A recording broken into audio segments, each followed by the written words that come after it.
दोस्तों, आज हम बात कर रहे हैं स्वामी विवेकानंद जी की। स्वामी विवेकानंद जी एक ऐसी शख्सियत, जब भारत पर ब्रिटिश हुकूमत का शासन था, ऐसे समय में उन्होंने भारत का डंका पूरी दुनिया में बजवाया था। उस समय हमारे देश को बहुत ही गरीब और पिछड़े देश के रूप में देखा जाता था, लेकिन उन्होंने भारत को पूरी दुनिया में चर्चा का विषय बना दिया था। स्वामी विवेकानंद जी का जन्म 12 जनवरी 1863 में हुआ था। उन्होंने युवा उम्र में ही दुनिया को अपना और भारत का परिचय दे दिया था। स्वामी विवेकानंद जी के विचार आज भी युवा दिलों पर राज करते हैं और युवाओं को आगे बढ़ने की प्रेरणा देते हैं। इसलिए भारत में हर साल 12 जनवरी को उनके जन्म दिवस पर युवा दिवस मनाया जाता है। उनका सबसे चर्चित भाषण, जो दुनिया में सबसे चर्चित भाषण में माना जाता है, जो उन्होंने अमेरिका के शिकागो शहर में दिया था। उनके शब्द थे, मेरे प्यारे अमेरिकी भाइयों और बहनों। यह भाषण उन्होंने इंग्लिश में 25 वर्ष की उम्र में दिया था, जो उनका ऐतिहासिक भाषण बन गया।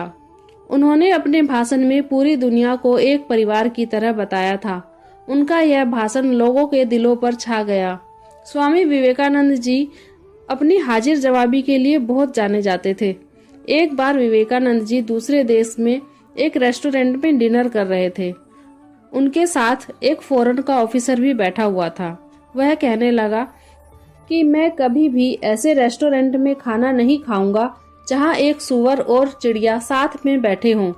तो स्वामी जी ने कहा, आपका क्या मतलब है कि मैं यहाँ से उड़कर चला जाऊं? उनकी इस बात से वहां बैठे हुए सभी लोगों ने ठहाके लगाना शुरू कर दिया। उन्होंने अपनी समझदारी से वहां का माहौल खुशनुमा बना दिया, जो हमें सिखाता है कि गंभीर परिस्थितियों में भी हम अपनी समझदारी से माहौल को हल्का बना सकते हैं। स्वामी विवेकानंद जी बहुत दयालु थे। एक बार की बात है, उनकी मां ने उनसे चाकू मांगा। विवेकानंद जी ने चाकू का नुकीला हिस्सा अपनी तरफ रखा और मां को कवर की तरफ से चाकू पकड़ा दिया। यह देखकर उनकी मां ने कहा, बेटा, तू तो बड़ा होकर बहुत ही दयालु बनेगा और सबकी मदद करेगा, सब लोग का प्यार पाएगा। विवेकानंद जी ने कहा, क्यों माँ, ऐसा क्यों?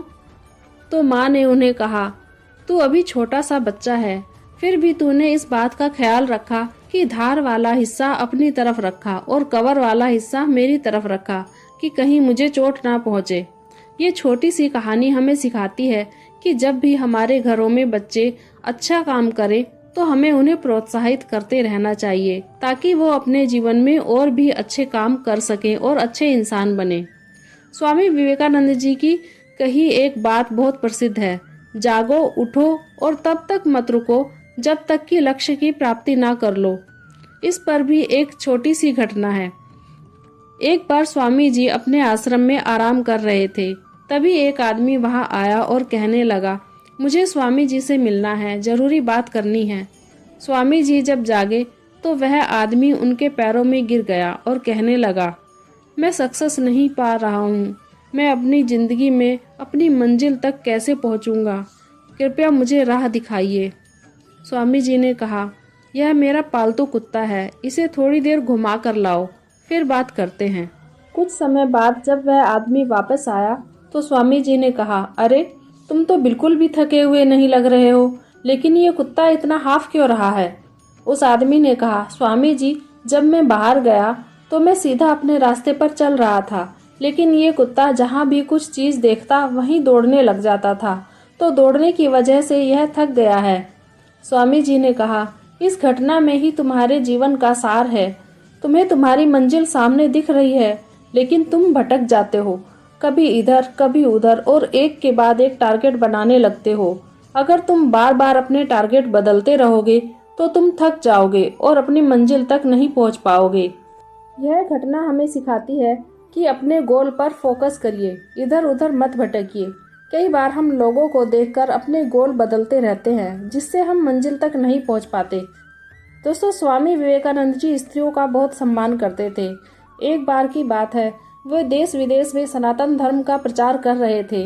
उस समय एक महिला उनके पास आई और बोली, मैं आपके विचारों से बहुत प्रभावित हूँ, मुझे आपके थॉट्स बहुत पसंद हैं, मैं आपको अपना पति बनाना चाहती हूँ। वह महिला दूसरे देश की थी। वह बोली, मुझे आपके जैसा पुत्र चाहिए। स्वामी जी बोले, ऐसा कैसे हो सकता है? मैं एक सन्यासी हूँ। अगर आप मुझसे प्रभावित हैं और मुझ जैसा पुत्र पाना चाहती हैं तो उसके लिए शादी करने की क्या आवश्यकता है? आप मुझे अपना पुत्र बना लीजिए। इस बात को सुनकर वह स्त्री उनके पैरों में गिर गई और कहने लगी, आप ईश्वर के समान हैं। यह छोटी सी घटना हमें सिखाती है कि हमें हर नारी का सम्मान करना चाहिए। दोस्तों, स्वामी विवेकानंद जी अपने गुरु रामकृष्ण परमहंस जी के लिए जीवन भर समर्पित रहे।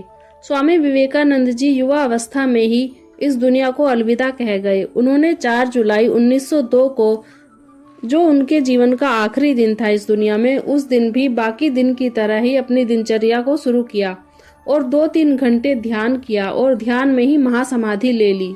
दोस्तों, स्वामी विवेकानंद जी के जीवन से हम बहुत कुछ सीख सकते हैं और अपने जीवन को और देश को एक नई दिशा दे सकते हैं। दोस्तों, कमेंट बॉक्स में जरूर बताएं कि आपको यह वीडियो कैसा लगा। तो सीखते रहिए और अपने जीवन में आगे बढ़ते रहिए। दोस्तों, वीडियो पसंद आया तो वीडियो को लाइक और चैनल को सब्सक्राइब जरूर करें। जय हिंद।